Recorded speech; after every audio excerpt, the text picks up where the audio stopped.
자, 이어서 뉴욕 현지 연결해서 분위기들 알아보겠습니다. 김한희 특파원, 안녕하십니까? 네, 안녕하세요. 네. 자, 또 혼조로 시장의 분위기가 바뀌고 있습니다. 아무래도 이 소비자 물가지수 앞두고 방향성을 좀 타진하는 모습이었었는데요. 현지 분위기는 어땠습니까? 네, 뉴욕 주식시장이 오르내림을 반복한 끝에 혼조세로 마감했습니다.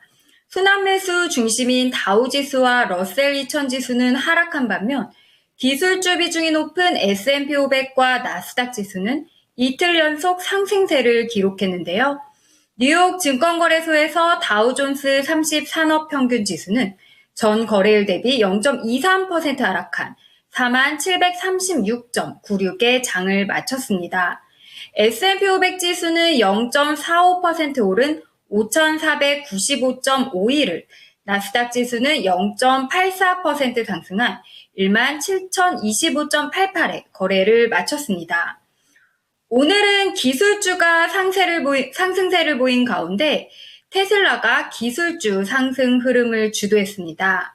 도이치뱅크가 테슬라를 다시 분석 대상에 포함하면서 최고 종목으로 꼽은 것이 주가를 큰 폭으로 끌어올린 건데요. 도이치뱅크는 테슬라가 단순한 전기차 업체가 아닌 에너지 로봇, 자율주행 등 신기술 플랫폼 역할을 하는 비교 불가 업체라고 극찬했습니다. 매수 추천과 함께 295달러를 목표 주가로 제시했는데요. 테슬라는 그 덕에 4.58% 급등한 226.17달러로 올라섰습니다. 엔비디아는 등락을 거듭한 끝에 이틀 연속 상승세로 마감했는데 오늘은 1.53% 올랐습니다. 아마존과 마이크로소프트는 2%대로 급등했고 메타는 어제와 같았습니다. 반면 애플은 아일랜드에 밀린 세금 130억 유로와 이자를 내라는 유럽 사법재판소 판결, 전날 공개된 아이폰 16에 대한 실망감이 더해져 하락세로 장을 마쳤습니다. 애플은 후반 들어 상승세로 돌아서나 싶었지만 매도 압력을 버티지 못해 결국 0.36% 내린 채 마감했습니다. 금융주는 미국 연준의 금리 인하가 임박하면서 향후 실적이 악화될 것이란 전망에 하락했습니다. JP모건은 금리 인하로 내년 순이자 이익이 좋지 않을 것이라고 시사한 뒤 5.19% 급락했습니다. 골드만삭스와 캐피탈원은 각각 4.39%, 3.23% 밀렸습니다. 이 밖에도 클라우드 플랫폼 기업인 오라클이 예상을 넘어선 분기 실적 발표 후 11.47% 급등했는데요. 아마존 웹 서비스와 데이터 기반 서비스 제공을 위해 협력하기로 했다는 소식도 주가를 끌어올렸습니다. 네, 이날 시장 내부에서는 기술주와 금융주의 이런 명암이 엇갈리는 모습들도 나와줬고요. 또 금리 이슈 말고도 굉장히 또 변수들이 잦았습니다. 어떠한 요인들이 있었나요? 네, 미국 뉴욕 증시의 국제 유가 급락이 또 하나의 변수가 되고 있습니다. 국제 유가가 폭락하면서 경기 침체 공포가 시장 전반에 확산했지만 다행히 오늘은 기술주 위주로 저가 매수세가 유입되면서 뉴욕 증시는 혼조 수준으로 마쳤습니다.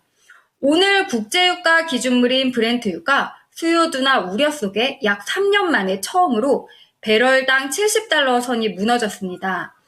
지난달 세계 석유 수요 전망을 하향 조정했던 석유 수출국가기구가 이날 다시 수요 전망을 낮춰 잡으면서 수요 둔화 우려가 심화됐는데요.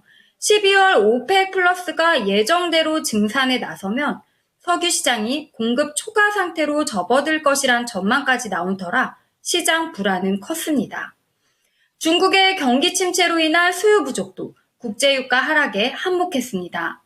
브렌트는 전일비 3.69% 급락한 배럴당 69.19달러로 미끄러졌는데요. 2021년 12월 이후 첫 70달러 붕괴입니다. WTI 또한 4.31% 폭락한 배럴당 65.75달러로 마감했습니다. 월가에서는 대선 전까지는 증시 변동성이 확대될 것으로 보고 있습니다. 9월에는 계절적으로 약세장이 펼쳐졌다는 점도 투심을 악화시킬 것으로 보이는데요. 일단 오늘 필라델피아에서 열리는 빅 이벤트인 대선 TV 토론에 시장의 이목이 집중됩니다. 민주당 대선 후보인 카멀라 해리스 부통령과 공화당 후보인 도널드 트럼프 전 대통령은 민주당 대선 후보 교체 후 처음으로 TV 토론에서 맞붙는 건데요. 과거 조 바이든 대통령이 TV 토론 이후 낙마했듯 카멀라 해리스 부통령과 도널드 트럼프 전 대통령의 토론에 따라 향후 지지율 흐름이 달라질 수 있습니다. 만약 트럼프 전 대통령이 해리스 부통령의 우위를 보일 경우 다시 트럼프 트레이드가 나타날 수도 있겠죠.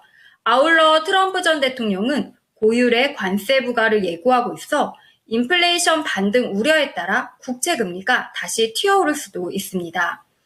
JP모건 프라이빗 뱅크의 그레이스 피터스는 우리는 실제로 무슨 일이 일어나고 시장에 영향을 미칠 가능성이 있는지 확인해야 한다면서 관세와 무역정책, 세금을 주시할 것이라고 밝혔습니다.